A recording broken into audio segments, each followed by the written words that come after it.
Lewis, who's been a Superior Court judge for over 18 years, and she will be on your ballot. So I know a lot of times we don't know who the judges are, and we didn't have the adequate forethought to call all the judges, but we know there's 2 running, but we like this one. So we wanted you to meet her. Her flyers are on the table, so we want to make sure you take those before you leave.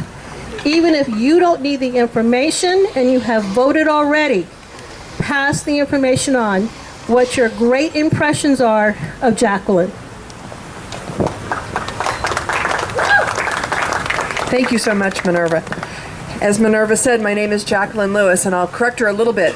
I'm going to be a Superior Court judge, hopefully, on November 4th. But what I have been is a Los Angeles Superior Court referee and then a commissioner over the last 17 years.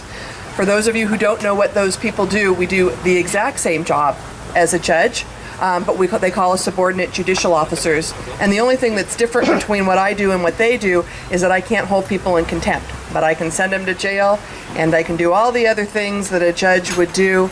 I worked actually for 17 of those years, except for the last 8 months, in our child abuse and neglect court at Edelman's Children's Court in Monterey Park. So most of the calendar I handled, in fact, Barbara and I, I'm surprised, have not run into each other because we've used DMH a lot with our kids and with our abuse and neglect. I would let you know that I really am looking forward to taking this next step.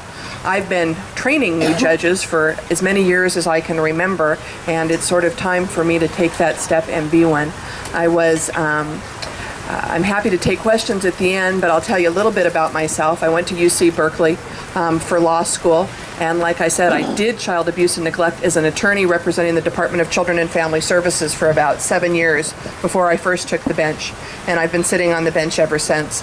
The last 8 months, they've got me sort of have robe, will travel. I do everything from traffic arraignments to misdemeanor trials, and I do parole and probation revocation hearings. So I'm sort of all over in many different courts, but it's giving me a really different insight into things. I was endorsed by both the Los Angeles Times and the Metropolitan newspaper. The Metropolitan newspaper, for those of you that don't know, is sort of the big legal newspaper in Los Angeles. I was, in 2010, actually voted by the judges in California as the Juvenile Court Judge of the Year in 2010. Thank you. I love the communities. I love Los Angeles. I was talking earlier to Spence about just loving kids. I think that it's really important that our judges know what they're doing, frankly, and I think that experience matters. The person I'm running against is a district attorney, from everything I heard. He's a really good guy. He's a really good attorney. But I'm a really good judge, and that's what we've been doing. That's what I'm running for.